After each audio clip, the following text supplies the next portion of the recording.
Mastering the infinitive. Common verbs that lead the way.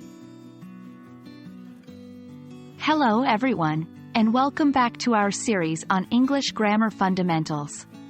Today, we are focusing on verbs followed by infinitives.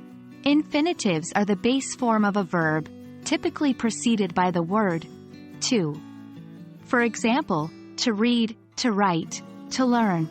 Some verbs in English are commonly followed by an infinitive. We are going to look at these today and work through some examples. Let's dive in. Before we get into our list of verbs, let's do a quick refresher on infinitives. An infinitive is made up of to plus the base form of the verb. For example, to eat, to go, to play. These can serve multiple functions in a sentence. They can act as a noun, an adjective, or an adverb. For example, to dance was her dream. Noun. She has a book to read. Adjective. They eat to live. Adverb.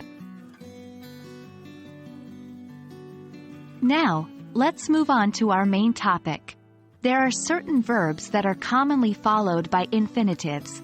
These include but are not limited to 1. Agree 2. Aim 3.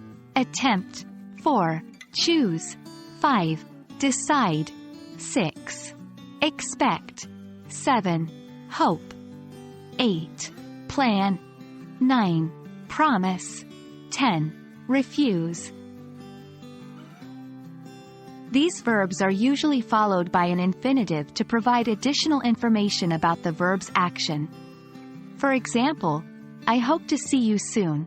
She chose to leave early, or they refused to eat the vegetables.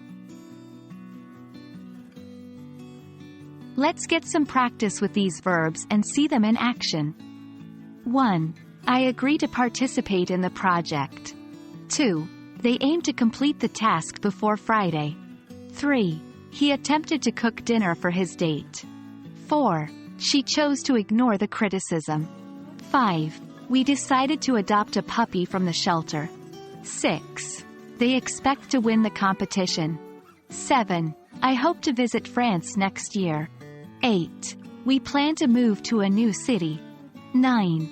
She promised to call me later. 10. He refuses to accept that he is wrong. In each of these sentences, the verb is followed by an infinitive that provides further information or context about the action. And there you have it. We've explored common verbs that are followed by infinitives. By recognizing these patterns, you can make your English sound more natural and fluent. I hope this video has been helpful, and remember to practice using these verbs in your own sentences. Keep learning, and I'll see you in our next video. Happy studying!